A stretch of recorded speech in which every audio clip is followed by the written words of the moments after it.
Akkam jirtu kabajamoota fi jaalatamtoota hordoftoota keenya bakkuma jirtanitti nageenyi keenya kan kabajaatiif kan jaalalaa isin haa ga'u isiniin jenna.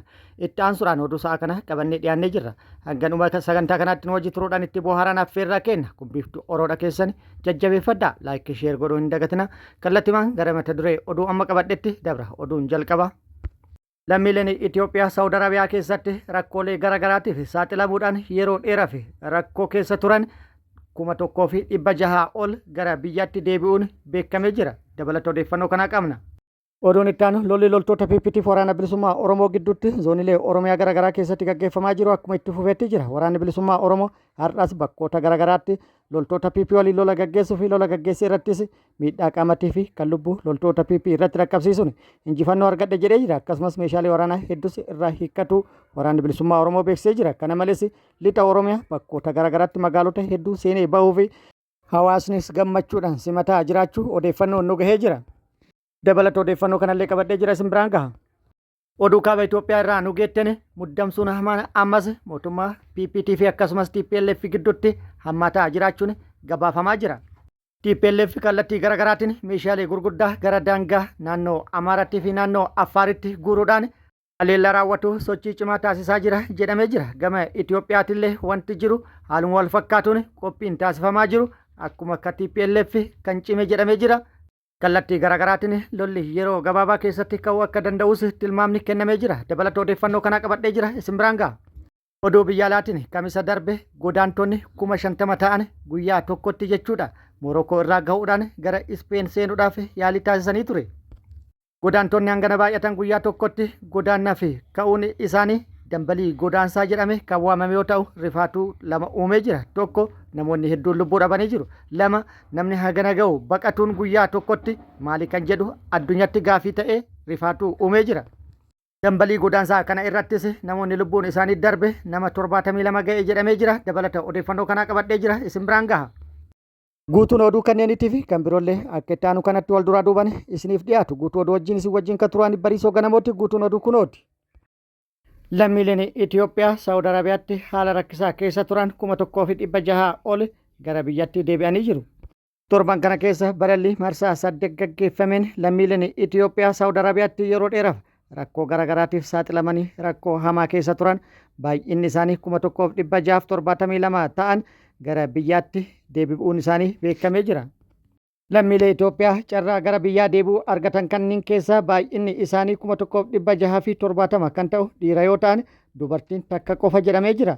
Daa'imni xiqqaan tokkollee kan amma dhalate gara biyyatti kan deebi'u yoo ta'u ijoolleen umriin isaanii waggaa 18 gadi ta'e immoo baay'inni isaanii 34 jedhamee jira. Sagantaa lammiilee Itoophiyaa Saawud Arabiyaa keessatti rakkoo keessa turan gara biyyatti deebisuu fulbaana 5 bara 2018 akka lakkoofsa Itoophiyaatti eegalame kanaan wal qabate hanga ammaatti lammiileen Itoophiyaa 90,000 ol gara biyyaatti deebi'an jedhamee jira. Atileetonni Itoophiyaa 7 dorgommii Ameerikaatti taasifamu irratti hirmaatuudhaaf gara Ameerikaa akka hin imalle taasifaman jedhamee jira.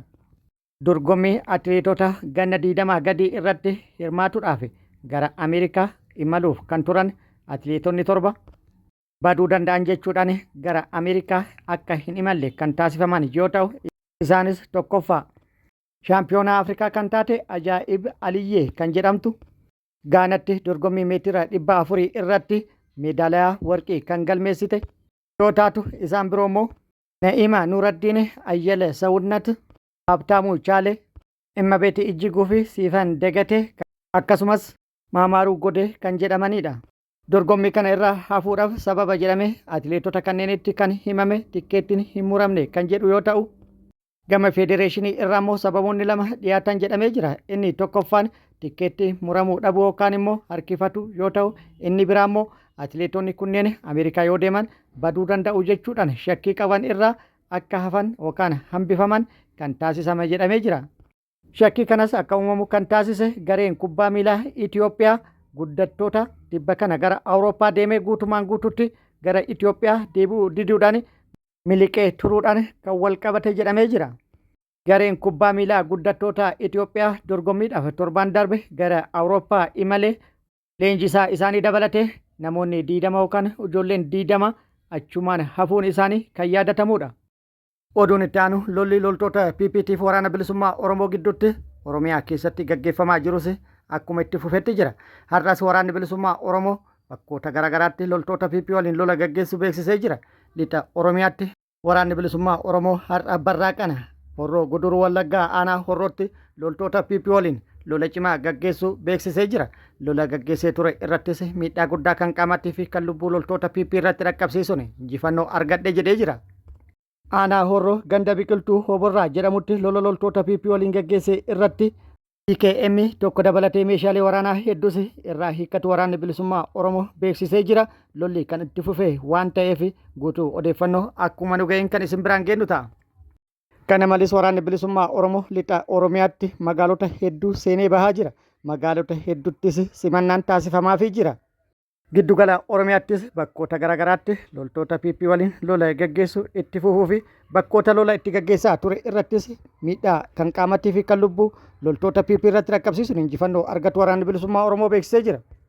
Gama biraatiin immoo loltoonni PP hedduun mooraa waraana PP gadhiisuun gara mooraa waraana bilisummaa Oromoo dhufuudhaan simannaan taasifamaa jiraachuu waraanni bilisummaa Oromoo beeksisee jira. Dheengaddas kaleessas bakkoota garaagaraa irraa loltoonni hedduun hidhannoo guutuu wajjin mooraa waraana PP gadhiisuun gara mooraa waraana bilisummaa Oromoo dhufanii waraanni bilisummaa Oromoo simannaa taasiseef jedhee jira.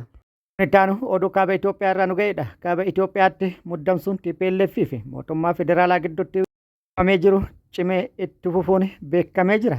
Lolli kallattii garaagaraatiin dho'uudhaaf ammallee sa'aatii 11ffaa irra jira jedhamee jira.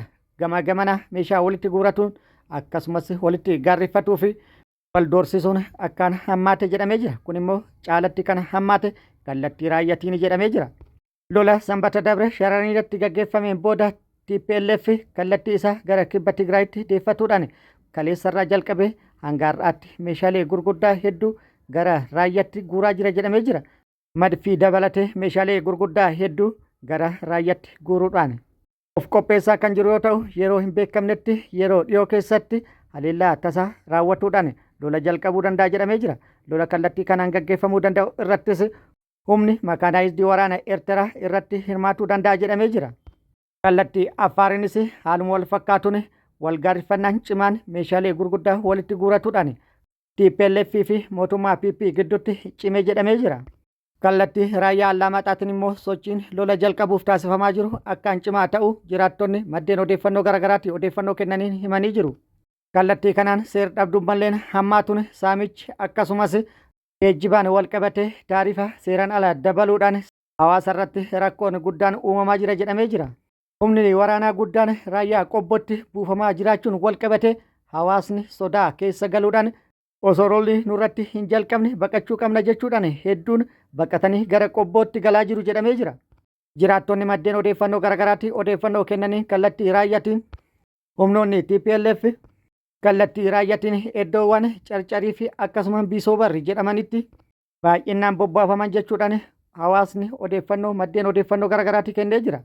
Akkasumas iddoo butaa marfee jedhamuu fi iddoo waajjaa qobboo jedhamuunillee kallattii jaarortaa jedhamuun walumaa galatti bakkoota hedduun loltoota isaa qubsiisuun TPLF lola jalqabuuf ajaja eeggadhaa jechuudhaan ajajni qofti kan hafe ta'uu maddeen odeeffannoo garaagaraa gabaasanii jiru. Gama biraatiin Allaamaxaatti saamichi hamaan hidhattootaan manneen jiraattota irratti bansiisuudhaan raawwatamaa jira jedhamee jira. Gama biraatiin sodaa lolaa kanaan wal qabatee tiraanspoortiin naannoo Tigraay irraa gara giddugala biyyattiitti taasifamu adda cituun himamee jira. Geejjiba naannawa sanitti taasifamaa jiru irrattis taarifa humnaa ol dabaruudhaan hawaasa jeeqaa jiru jechuudhaan maddeen odeeffannoo garaagaraa gabaasanii jiru. Tajaajilli baankiillee rakkoo keessa seenu hawaasni kan dubbataa jiru yoo ta'u, naannoo Allaamaxaatti mallaqa baasuuf birrii 2000 qofa kan hayyamamu jedhamee jira. Magaalaa Allaamaxaatti baay'inaan mul'ataa kan jiru waraana qofa waan ta'eef sochiin hawaasaa akka waan daanga'eetti mul'ataa jira. Hawaasni baay'ee socho'aa hin jiru jedhamee jira. Allaamaxaan kaampii waraana fakkaatti malee magaalaa hawaasni itti jiraatu hin fakkaattu jechuudhaan Doche Beleen ibsee jira. Walumaa galatti muddamsuun gara kaaba Itoophiyaatiin mul'ataa jiru akkaan cimee jira. Duumessi lolaaf taasifamaa jirus akkaan dorrobee jira. Yeroo roobuu qofatu eeggamaa jira jechuudhaan jiraattonni odeeffannoo maddeen garaagaraatti kennaniin ibsanii jiru. Oduun itti aanu dambalii godaantota kamisa darbe Moorookoorraa gara Ispeen taasifame irratti namoonni lubbuun isaanii darbe 72 irra gahee jedhamee jira. Kamisa darbe adoolessa 30,2026 Godaantonni 50,000 ol ta'an guyyaa tokkotti sa'a wal fakkaatatti Morookoo irraa gara Ispeen qajeelanii ture. Guyyaa tokkotti namni hangana baay'atu yoo baqatu addunyaan argee baay'ee rifatee jira. Namoonni 50,000 ol ta'an kunneen guyyaa tokkotti Morookoo irraa ka'uudhaan seeraan ala gara lafa Ispeen Seewutaa jedhamtutti seenuudhaaf yaalii taasisanii ture. Namoonni kunneenis lafoo fi galaanarraan gara Seewutaatti seenuudhaaf imala isaanii kan jalqaban. Yeroo gara lafa Ispeen Seewutaa jedhamtutti seenuuf yaalii taasisanitti lubbuun namoota hedduu dabree jira. Lubbuun namoota dabree kunis 72 irra dhaqqabuun gabaafamee jira. Namoota gara Seewutaatti seenuuf yaalii taasisan keessaa namoonni 48,000 sa'aatii 48 keessatti gara Morookootti deebifaman jedhamee jira. Namoota 72 lubbuun isaanii darbeen alattis namoonni 1,000 ol ta'an miidhaan irratti dhaqqabuun tajaajila yaalaa argataa jiraachuulleen gabaafamee jira. Kabajamoota fi jaalatamtoota hordoftoota keenya oduu namaaf qaban kan hanga ammaa kana guutuu oduu wajjin isin wajjin kan ture ani Bariisoo Ganamooti. Hanga yeroo itti aanutti deebinee wal agarrutti nageenyi Rabbi isiniif haa baay'atu. Nagatti nu turaan hawwii kenna nagatti nu turaa.